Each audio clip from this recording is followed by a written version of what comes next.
What's up, everyone? Mr. NoobTube Gamer, giving you guys a Call of Duty 2 gameplay commentary, but instead of multiplayer, we're actually going to be playing a little bit of the single-player campaign. And as far as I'm aware, I've been making videos on this channel for almost 4 years now. In that time, never once have I ever made a video where I've played single-player. It's always multiplayer, like 95% of the time. And when I'm not playing multiplayer, every now and then, it's zombies or any of the other co-op modes in Call of Duty, like survival mode. But I've never covered single-player campaigns of the Call of Duty games, or any of the games, even Halo. Halo is, like, known for its single-player, and I've never even beat any of the campaigns, ever. I've only played Halo for the multiplayer, never touched the campaigns. Actually, that's not true. I played a little bit of the Halo 3 ODST campaign back when that game came out, but I couldn't beat it because I had an Xbox 360 arcade console back then, which did not come with a hard drive. It came with a very tiny memory card that didn't even have any storage in it, really. So I didn't have enough space to save my game, so I couldn't really play and finish the Halo 3 ODST campaign. But that's the closest I've ever been to playing a Halo campaign. Even though I own the MCC and have all the Halo games, I haven't played Halo 1, 2, 3, 4, 5. Only multiplayer. I have played a lot of the COD campaigns in the past. I beat the Black Ops 1 campaign like 3 or 4 times. Same thing with Modern Warfare 2, Modern Warfare 3, Black Ops 2, COD 4, Advanced Warfare, World at War. So I have played through a good amount of the COD campaigns, but the last time I even bothered trying to beat one was in Black Ops 3 back in 2015, and that was such an awful campaign.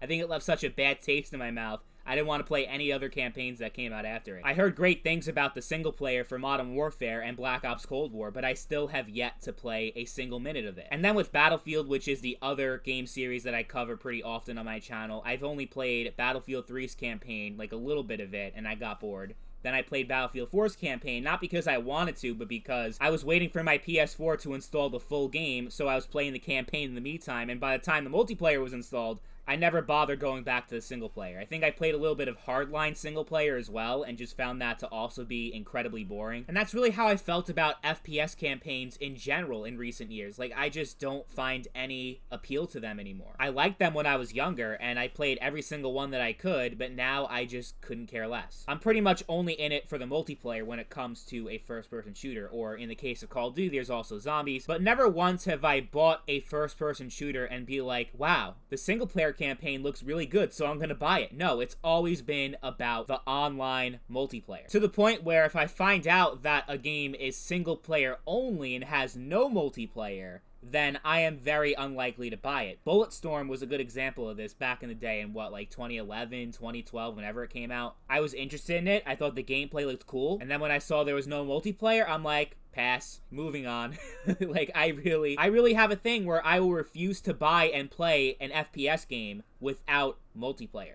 Now, that doesn't mean that I'm not a fan of single-player games, like Fallout and Elder Scrolls, Dragon Age. I'm really into those single-player RPGs, where you get hundreds upon hundreds of hours of gameplay. When I first played Skyrim, I did 5 playthroughs of that game before I finally got bored. And then when you talk about mods on PC, oh my god, those games are gonna last you a very long time. But when you're talking about a COD campaign, or even a Halo campaign, the single player for those games are not going to have even a quarter of the replayability of a Bethesda game. Your typical FPS campaign is like 6-7 hours long, sometimes more, sometimes less. But from my experience, even if I like the level design, even if I like the story of a campaign, if I beat it once, I'm not going to replay it anytime soon. Maybe I will a few years down the line, but if I beat MW2, I'm not gonna replay it as soon as I beat it like I would for a Skyrim or a Fallout. And even when I'm playing it, it's not even like I'm having the best time in the world. It feels like when I play one single player FPS, I'm playing all of them. Like, you just go through the stages, clear out waves of enemies. At least in an RPG, there's more of like a narrative focus than the gameplay itself. But with a COD story or even a Halo story, there really isn't any agency in the player. You pretty much just see everything unfold in front of you and you just have to go along with it, and you don't really have any choices that you can make like you could in an RPG.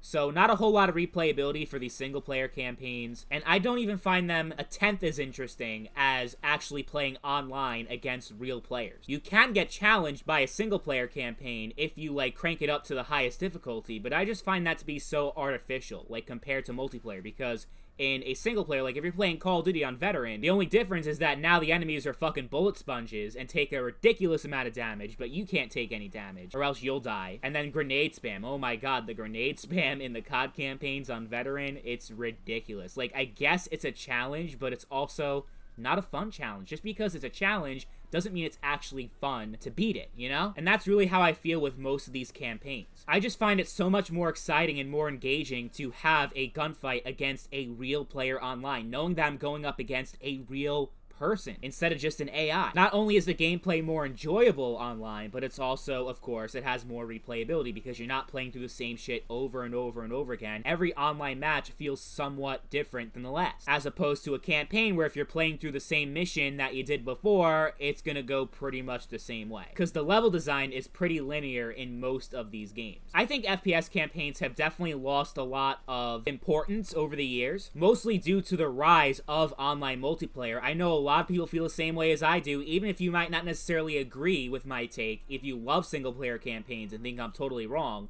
you can't deny that there are a lot of people that have the same mindset as I do, that I just find multiplayer to be a lot more engaging and interesting than a single-player. I did a poll on my channel a while back asking you guys, what is the most important mode in Call of Duty to you? And 72% of you guys said multiplayer, 2% Battle Royale, 14% Zombies, 11% Campaign, and then 1% Spec Ops Survival. I will say I'm surprised that Campaign and Zombies were so close in the polls to each other. Like, there's almost an equal amount of people that say that Zombies is the most important as there are with Campaign, but that's still only 11% of Call of Duty players that are most of the people that have subbed to my channel. You know, only 11% of them think that Campaign is the most important thing. Few people made a stink of it that Black Ops 4 didn't have a campaign, but ultimately it had no impact on the game's success. The campaign completion rate in a Call of Duty game is really, really low. Like 8, 9, 10% of all the people that have the game actually beat the campaign. But I guarantee you that poll I just showed, if I did the same poll in 2003, 2004, 2005, I believe the results would have been very, very different. I believe there's a really good chance you would have had more people say that they prefer the campaign over the multiplayer if I was doing this poll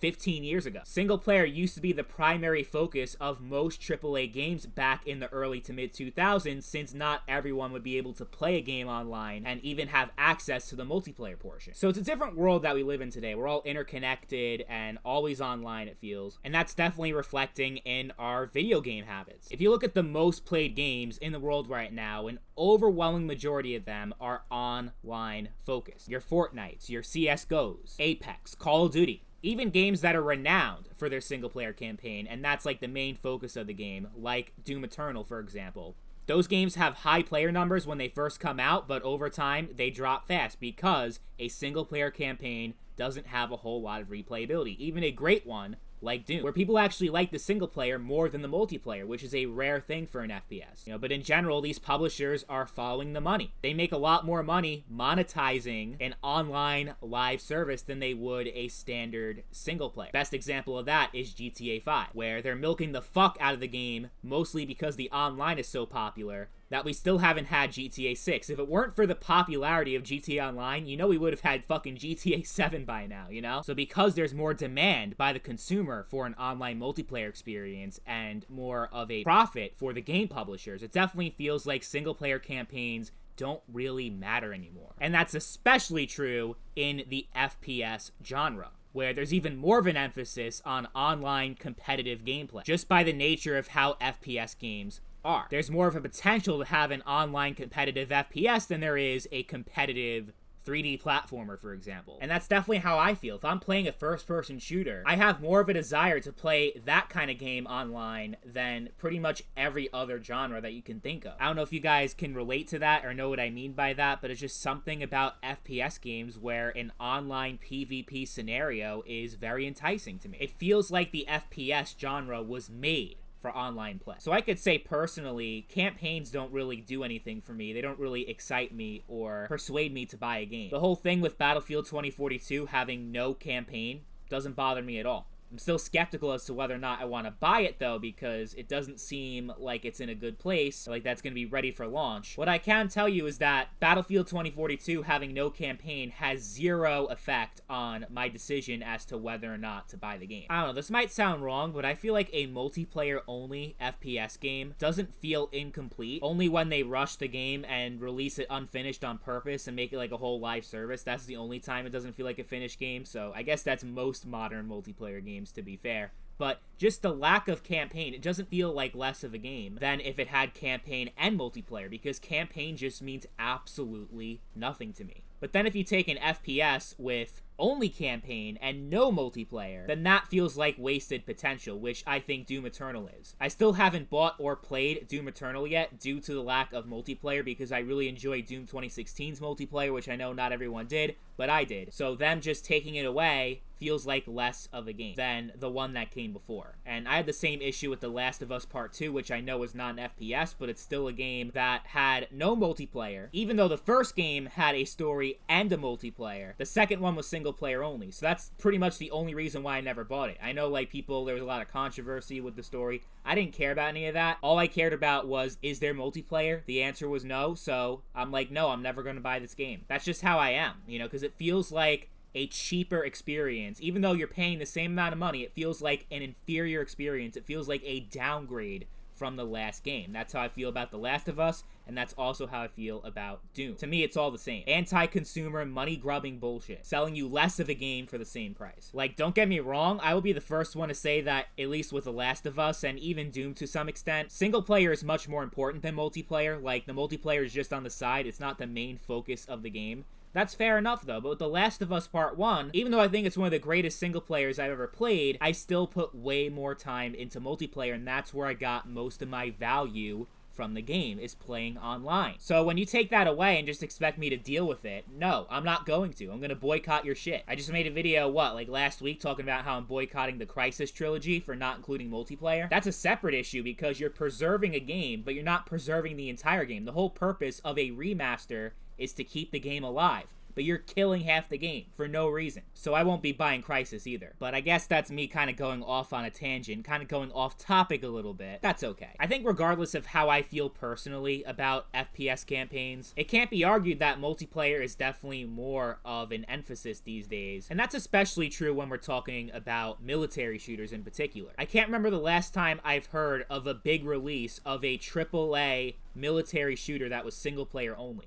You know, that was very common back in the day with the early Medal of Honor titles, but these days that's just not a thing anymore. If you're gonna do a military shooter, you have to have multiplayer. That's just like an unwritten rule, or common sense, whatever you want to call it. I would say around 2007, 2008 is when the transition really started to come through, where multiplayer was just the most important aspect of pretty much all military games, and most FPS games in general. But yeah, as far as military games, I can't remember the last military shooter where campaign was the most talked about aspect of the game. I think the last time I remember that was Spec Ops The Line back in 2012. People still talk about the campaign to this day for Spec Ops The Line. It really resonated with a lot of people that played it. The general feelings towards that campaign was like, wow, this is some really powerful stuff. We usually don't get this from a military campaign of that kind.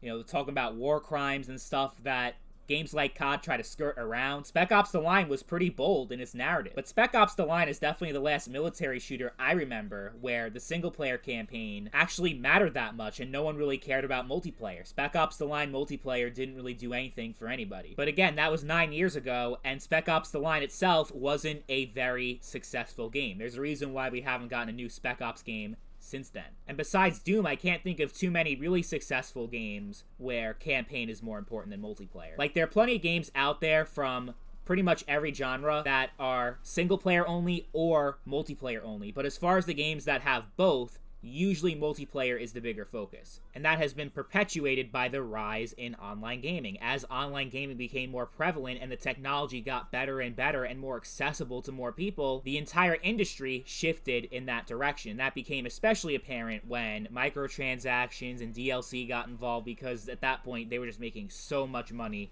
off of online multiplayer that it didn't make much financial sense for most of these publishers to focus on single player. But I want to know what you guys think. What do you guys think about the current state of single player campaigns in the FPS genre and just in gaming as a whole? Do you think they deserve more focus than they currently have? And have you ever refused to buy a game due to lack of single player? Let me know in the comments down below. As always, thank you all for watching, and I'll catch you guys later.